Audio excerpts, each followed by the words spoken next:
Right, that's not good. Any fucked up questions or not? No, I've gone through them all. They're all pretty good, actually. Nice short ones as well. Hang on, let me just empty my head. Ready? Yep. Hi guys, welcome to the channel. Today, go again. Hi guys, welcome to the channel. No. Hi guys, welcome to the fucking hell. Hi guys, welcome to the Mahker YouTube channel. And today I'm going to be answering the questions that you guys have been dropping below for the last couple of weeks. Here goes. First one then, just on an old video. Rodent is a beast. How many horses in that thing, and what are the axles on it? So originally we built Rodent to handle 400 horsepower. We spec'd the engine to be pretty wild. Rob always said, I fancy a bit of boost. Obviously, Rob being a good friend of mine, I gave him the best of the best. When he picked it up, it put a very big smile on Rob's face, but it wasn't very acceptable off-road. So he had issues with it like jolting, like kangarooing, I think is the engineered term. So what we did is basically fine-tune the acceleration ramp, basically smoothed out the throttle response. But I want to say it's probably doing about 350 now, but very usable power and very fun power. Can you remember what axles are on it? Yeah, so Rodent has stage 2 axles, so Mahker full spec. So we've got Winchester gears, ATB and pegged diffs, front and rear, heavy duty ring and pinions, Ashcroft CVs and shafts. I think we went 300M in that one. He's got the Mahker drive flanges, of course. And yeah, that's it. Okay, next question. When is little Hilda back in the shop? Because that's the coolest build yet. So, good question. Little Hilda actually came back a couple of weeks ago. So we picked it up from the guy who did the fit out in the back, and now it's back with us in the workshop, and you'll see some little snippets today, hopefully. Do you have any information on how to connect an M57 8 HP transmission to the power takeoff gearbox? Ooh, very interesting. So it's something that I will ask the CAN TCU guy, because you need to almost, if you could put the car, you need to like almost hold the car at a certain RPM to allow the lockup of the torque converter to obviously then drive the PTO. I will look into that and get back to you. Can you send a new chassis to Australia, or is it the same problem as America? I don't know the answer to that one, I'm sorry. I will look into it, but I'm pretty sure a chassis on its own, you can send it because it's like restoration purposes, so you'd have to look in your paperwork system, that kind of thing. What is your experience with 2.8 TGV engine? They are quite rare, but I'm looking to buy one for my Defender. So the 2.8, fantastic engine. The guy that currently builds our engine, Mark, he builds a 2.8, so if you need one doing, he's not far from us, he's about an hour from our workshop. More than happy to handle the build for you if you need it, or I can put you directly in touch with him. What spare? So this is about Morocco. What spares do you take when you go on your Morocco trip? What spare sensors? Preferably a preferred diagnostics tool, hoses, belts, etc.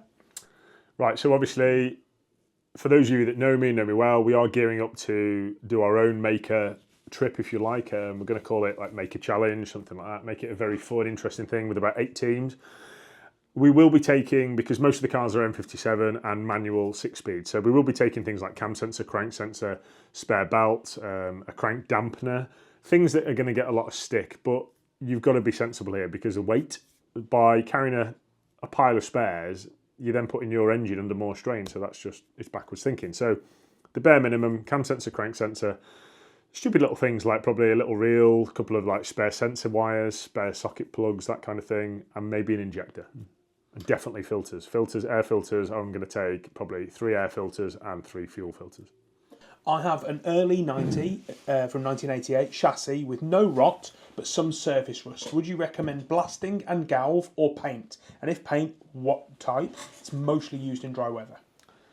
So obviously, what we do here, we do the £3,500 worth of blasting underneath and tough coat it under there. That is something that is cost effective, but if you want to lift the body off or you want to have axles off and stuff, you're nearer the price of putting a chassis on there. You cannot beat a galvanised chassis, but if you don't need to do that extra cost, you know, bring it with me or you can do it yourself. We recommend Kent products. I'm happy to sell you a kit if you get in touch with me on email. So there you go. Do you use the aircon in your swaps? Most definitely. A lot of our, and I was actually thinking about doing a feature on it. So Project Precious that we've just done, that has AC, it's traction control. It is literally like an identical 2.2 Puma. The only thing we don't have is, a lot of people, I saw someone asked the other week about the anti-stall device that Puma installed. we get rid of all that, guys, because it's just one more thing to go wrong. And the last thing we want is something to cut your power, go into limp mode when you're in the middle of Timbuktu and get stranded. So the guy that we built that for, Jason, he said, Dave, I want it simple. I want my ABS to work. I want my traction control to work. I want the heaters to be hot and I want them to be cold when required. And he wanted heated seats to keep his wife happy. So we can give you all of that.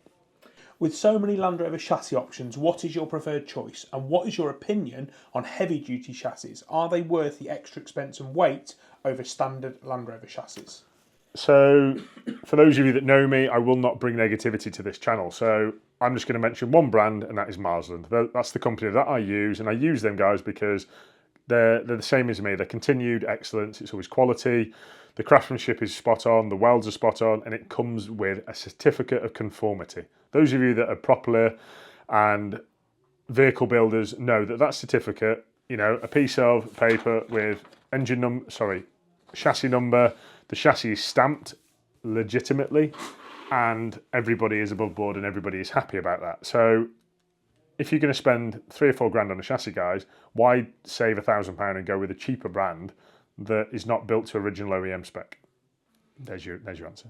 Would an M57 be suitable for a 110 asking from Australia?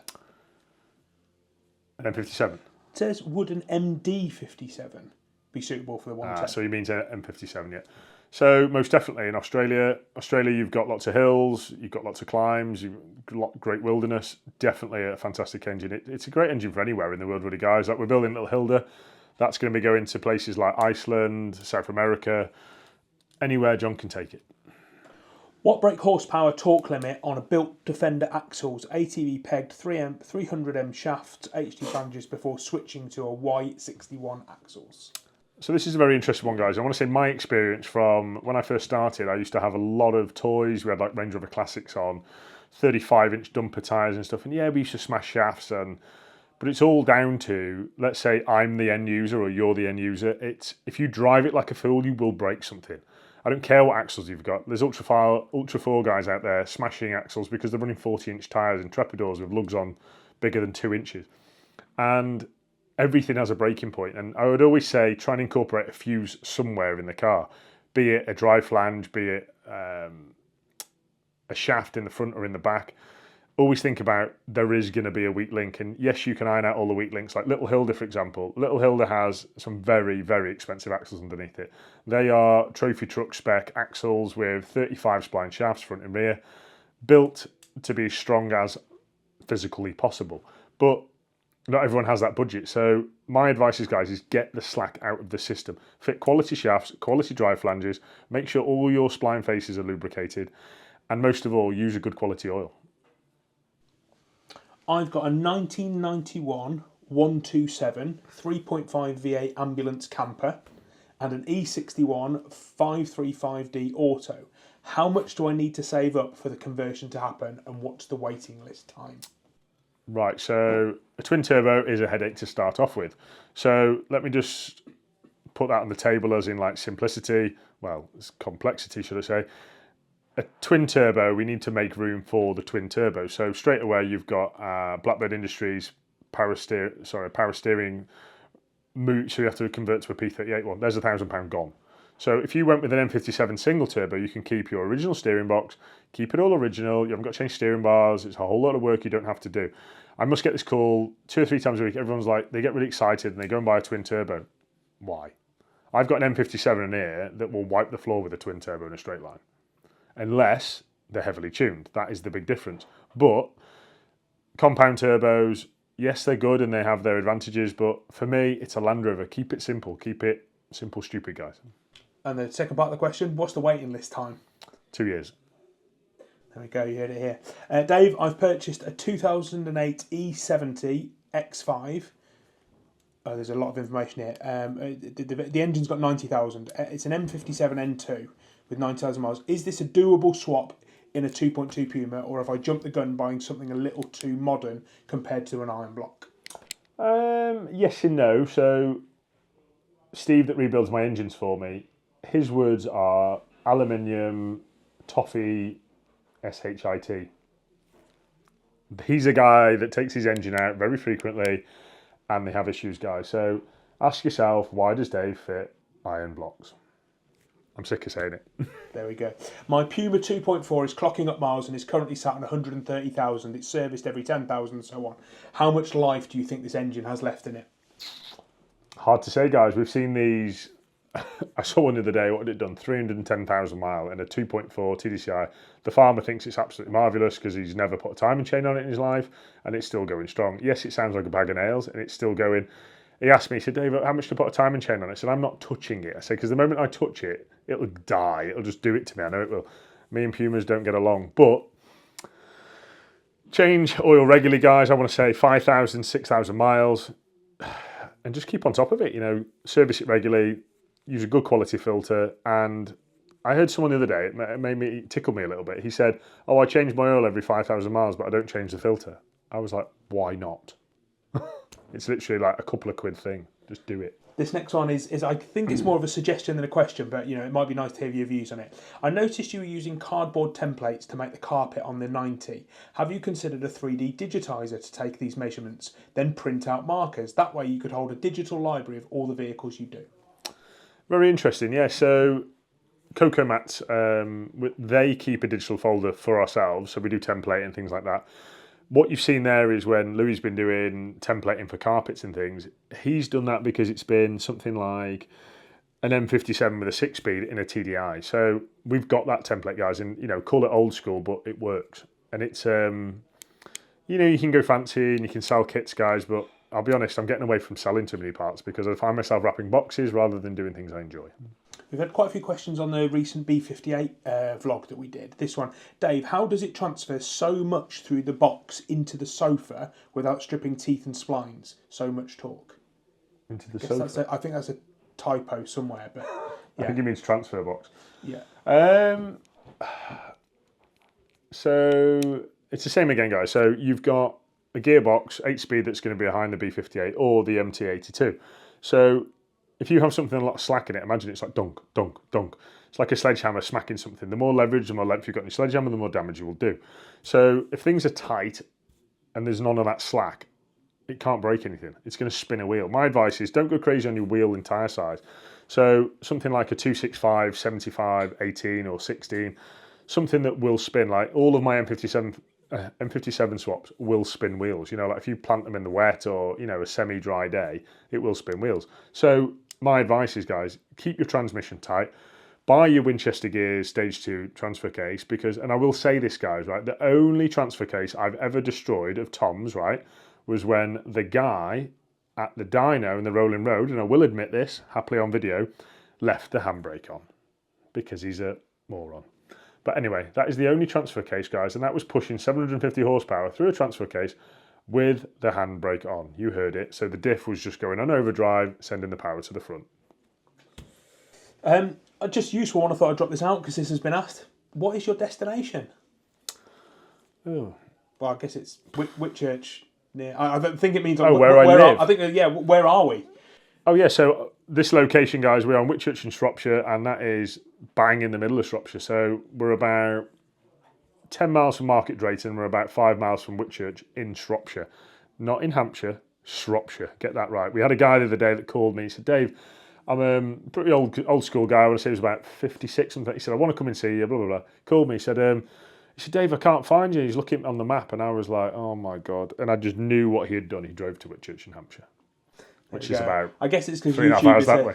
YouTube is a global channel, and we've got viewers all around the world. So yeah, people just sometimes like to know where we are. So there we go. What steering setup will you be using? Normal Puma steering box or P38 on the B58?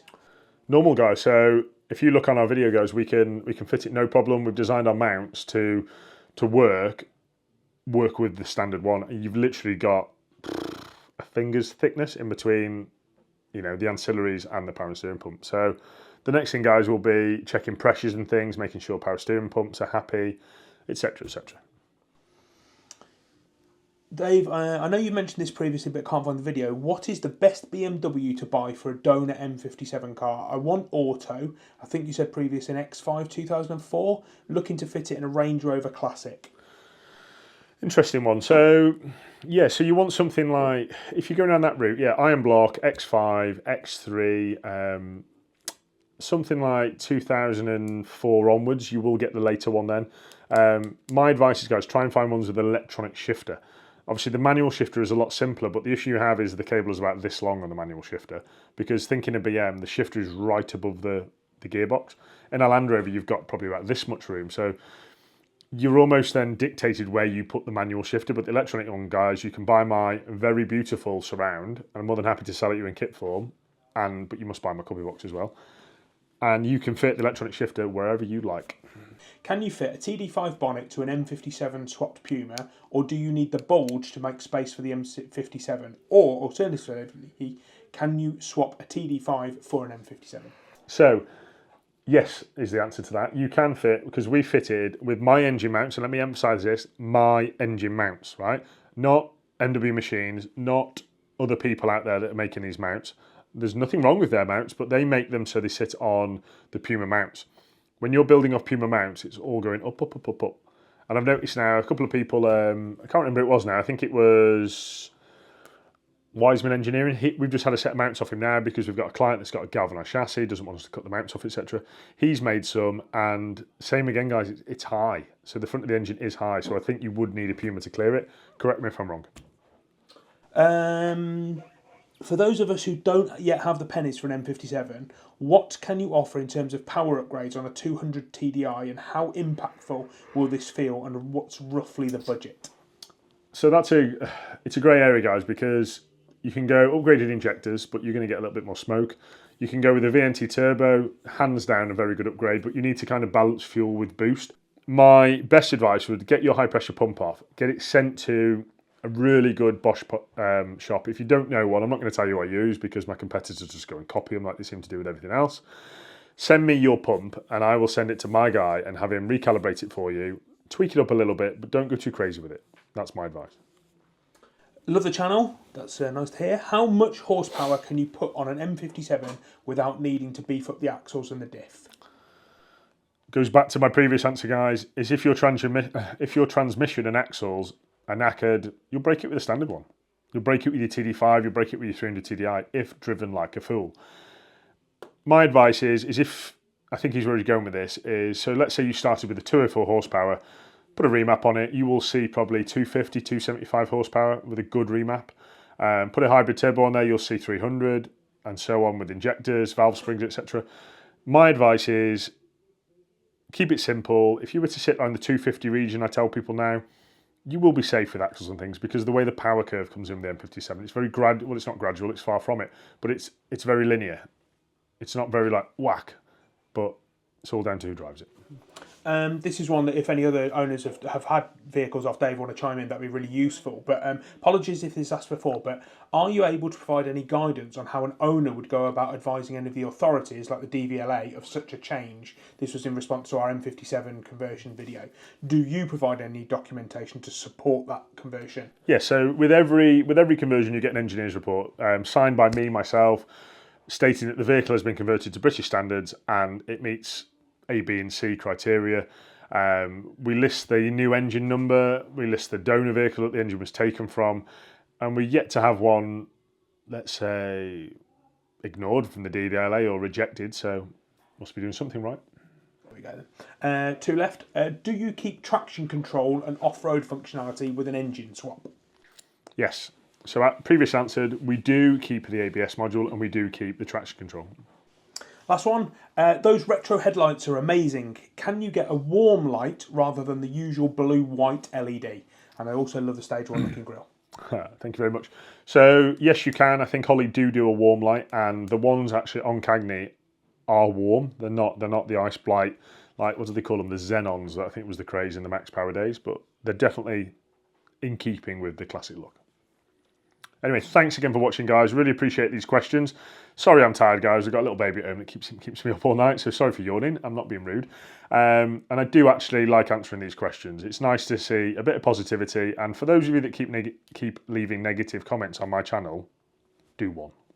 Anyway, see you guys. Bye-bye.